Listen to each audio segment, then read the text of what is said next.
Olá, um excelente dia para você que acordou bem cedinho para começar a sua terça-feira bem informado aqui no Manhã no Ar. Hoje é dia 3 de abril, o programa está só começando, eu te convido a conhecer os destaques de hoje.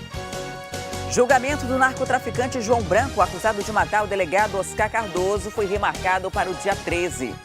Professores rejeitam proposta e mantêm greve em Manaus. Em Manacapuru, os alunos também saíram às ruas para apoiar o movimento e pedir qualidade no ensino.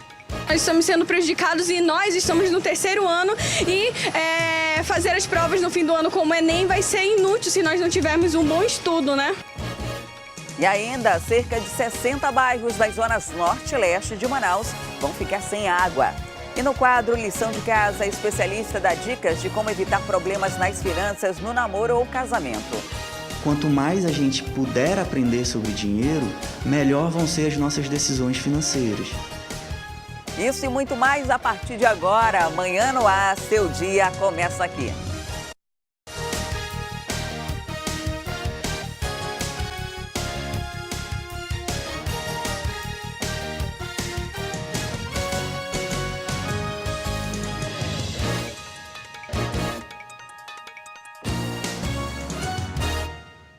Olá, são 6h02. Nós já estamos ao vivo aqui no Manhã no Ar e você pode participar do programa com a gente. É muito simples, manda para cá sua sugestão de reportagem, denúncia, flagrante. Manda uma mensagem na nossa rede social, no Facebook, digita Manhã no Ar e deixa seu recadinho. Nós já estamos ao vivo também no aplicativo A Crítica Play. E um ônibus da linha 678 foi assaltado no último domingo. O que chama atenção é que, dentre os suspeitos do crime, estão duas adolescentes, uma de 15 e outra de 16 anos de idade. O crime foi planejado por 5 jovens durante todo o domingo. Eles estavam querendo cometer um assalto a um ônibus do transporte coletivo. E quando foi por volta de 9h30 da noite, eles pegaram o ônibus da linha 678, que faz o trajeto Ponta Negra Centro, bem ali, em frente àquele hipermercado que fica aqui na Avenida Coronel Teixeira. O ônibus estava indo em direção à Ponta Negra. No momento em que eles entraram no ônibus, já anunciaram um assalto. Os homens estavam armados com facas e facões. Passaram a ameaçar todos que estavam dentro do coletivo. Cobrador, motorista e usuários do transporte coletivo. As mulheres passaram fazendo a limpa. Estavam recolhendo celulares, relógios, carteiras, enquanto os homens ameaçavam. Inclusive um deles colocou a faca na cintura do motorista e disse para ele não dar nenhum sinal de luz para não chamar a atenção. Segundo relatos das vítimas, quando chegou aqui nas proximidades da Avenida Brasil, os 5 jovens desceram do ônibus e tomaram um rumo ignorado. As pessoas que estavam dentro do ônibus chamaram a polícia, ligaram para o 190, que acionou as viaturas aqui da 21ª SICOM. Os homens tomaram um rumo ignorado, ninguém sabe para onde os criminosos foram, mas as mulheres resolveram se esconder aqui no conjunto Ayapuá. Segundo a polícia, elas se esconderam debaixo de um carro, passaram um tempo ali escondidas para despistar a polícia. Só que nesse momento, os policiais da 21ª SICOM já estavam fazendo o cerco no local. E quando avistaram as 2 suspeitas, eles perceberam que elas tinham participado do crime. Foi pegada a característica desses jovens, né? Segundo as vítimas, eram 2 moças e 3 rapazes, e foi feita a busca, né, nos arredores do condomínio das ruas adjacentes. E foram avistados pela uma dupla de motociclistas da Polícia Militar, da 21ª SICOM, 2 moças com uma mochila nas costas, descalças e atitude suspeita. Após a abordagem, foi verificada a existência de alguns celulares e facas na mochila. O que elas falaram durante a abordagem foi meio contraditório. Uma disse que era fruto de uma prima, o celular, e a outra disse que era para conserto. Só que no domingo, né, à noite, dificilmente alguém sai para consertar o celular. Após ali, algumas vítimas compareceram ao local, que era próximo de onde foi feita a abordagem, e reconheceram, tendo por fim a confissão das jovens que participaram do assalto, né? Só que infelizmente só as 2 foram pegas e os outros 3 supostos meliantes conseguiram fugir, evadir do local, uma Santo Agostinho e Lírio do Vale.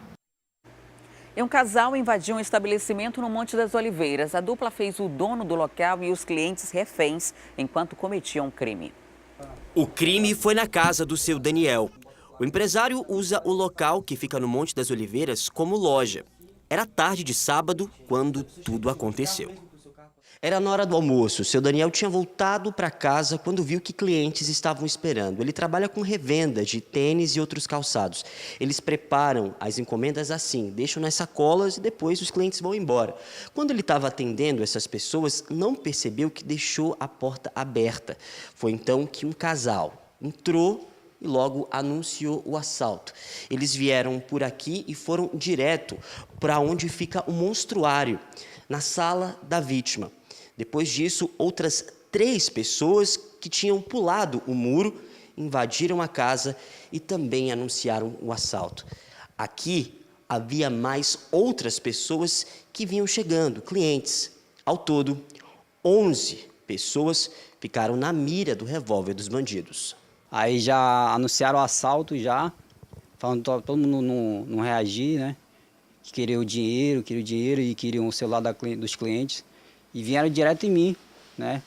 Que era o proprietário da casa, e eu falei, não, deixa o pessoal aí, os clientes, não faz nada com eles aí. Aí começaram a amarrar os clientes, meter grito, falar que iam atirar, que já eram especialistas em roubar.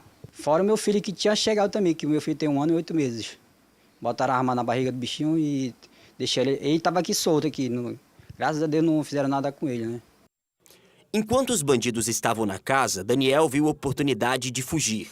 Ele correu, abriu a porta de trás e, pelo corredor lateral da casa, voltou para a porta de entrada. No meio do caminho da fuga de Daniel, ele encontrou mais uma vez o casal. Eles estavam de costas aqui para a casa, um estava armado e foi então que a vítima precisou empurrar os dois. Um deles caiu aqui próximo a essa calçada e já começou a atirar. Enquanto isso, seu Daniel se escondeu aqui atrás desse veículo e, para não morrer, precisou se abaixar. Depois disso, os bandidos conseguiram fugir, levando todo o material e, além disso, dinheiro de clientes e celulares. O caso foi registrado, mas até o momento ninguém foi identificado. E um adolescente de 12 anos foi apreendido no bairro Gilberto Mestrinho. Isso porque ele é suspeito de ter estuprado o próprio primo, um menino de 8 anos de idade. Em depoimento à polícia, a mãe afirmou que não estava em casa e que trabalhava em um estabelecimento comercial próximo da residência no bairro Gilberto Mestrinho. Sem alternativas, ela não teve como levar o filho de 8 anos e decidiu conversar com um primo de 12 anos. Perguntou se poderia deixar com ele o filho. Ele disse que sim. A mãe saiu normalmente e foi trabalhar, acreditando que o filho estaria em boas mãos. No decorrer do dia, eles começaram a brincar na casa e o adolescente de 12 anos, em um quarto, teve acesso a um tablet que estava no local. Ele ligou o aparelho e chamou o primo de 8 anos. Depois disso, começaram a ter acesso a sites pornográficos. As imagens induziram o adolescente a cometer o crime. Ele teria segurado o primo e, em seguida, teria estuprado. A criança começou a chorar na residência e logo depois os vizinhos chamaram a mãe da vítima. Depois que isso aconteceu, o adolescente de 12 anos foi trazido aqui para a delegacia especializada em apuração de atos infracionais. Foi ouvido pelo Ministério Público e confessou o crime. Segundo a titular da DEAI, o garoto já tem um histórico extenso de violência. A pessoa que tem um parentesco com ele chegou a dizer que ele gostava de bater enquanto menor nos outros garotos, né? E que, além disso, ele tem acesso, a família já tinha observado que ele é um menino mais libidinoso, tem acesso a algumas práticas que a gente vai, inclusive, investigar e encaminhar para proteção, né? E acabou culminando com essa situação do estupro de vulnerável, com relação ao garoto de 8 anos de idade. Doutora, isso aí é um alerta justamente para os pais, né? Porque muitas crianças, né, de 8 anos, a gente vê aí, até com 5 anos, já tem acesso a um tablet com o intuito de interter a criança, mas na verdade eles podem acessar sites assim, né?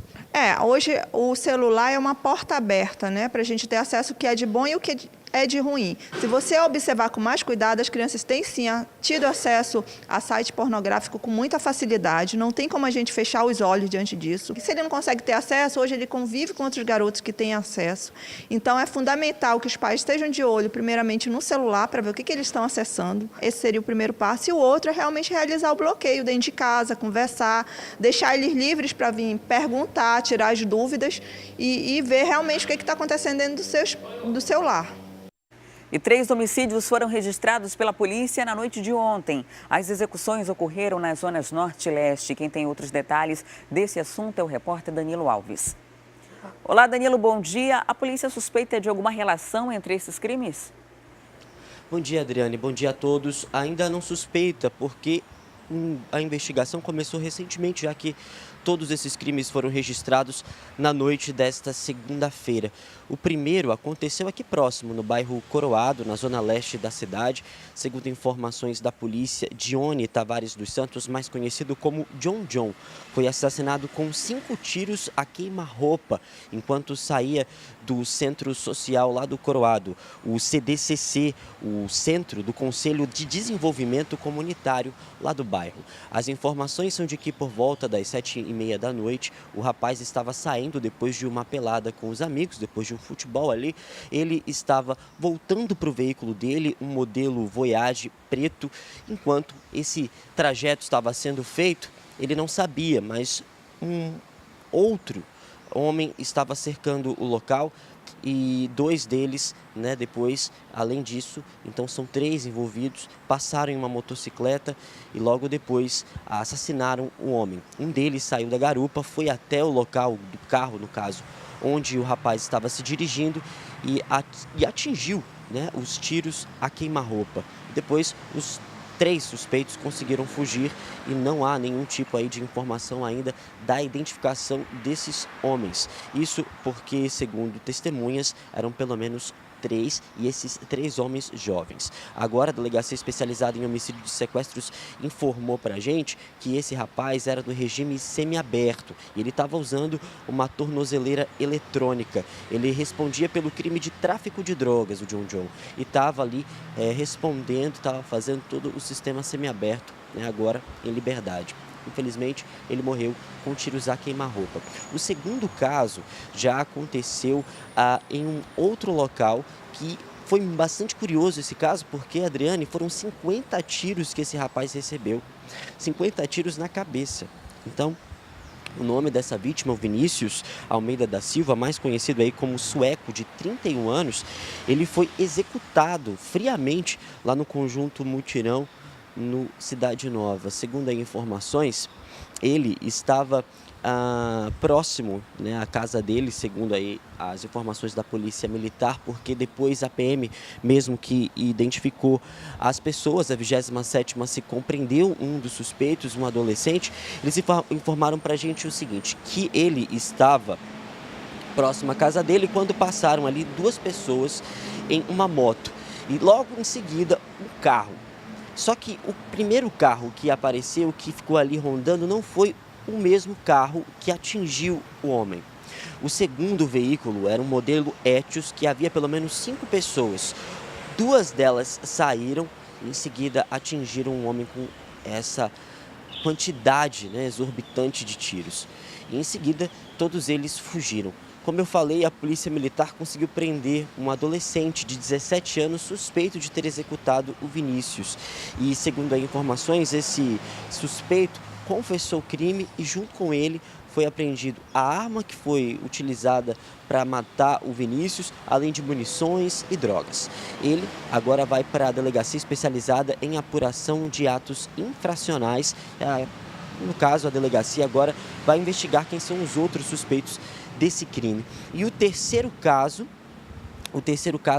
de assassinato que ocorreu também na noite dessa segunda-feira foi bem próximo ali à região do Novo Israel. Segundo informações da polícia, esse homem foi executado também com vários tiros e as informações preliminares da polícia é de que houve aí uma perseguição com ele. 2 homens e uma motocicleta chegaram ali próximo ao Novo Israel e executaram o homem.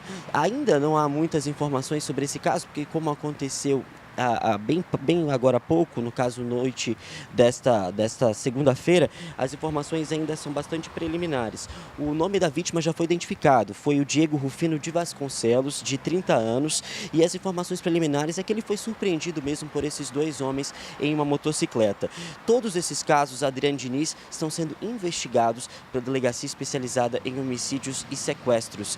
Agora, o segundo caso é o que dá mais destaque, né? 50 tiros só na cabeça desse homem. Uma situação bastante interessante e curiosa para a polícia investigar. Características de execução, né, Danilo? Muito obrigada pelas informações. Até daqui a pouco. E daqui a pouco a gente volta para falar do julgamento do traficante João Branco. E a gente traz também informações sobre a falta d'água na cidade. Pelo menos 60 pontos vão ficar sem o abastecimento nessa quarta-feira. Eu volto em instantes, não saia daí.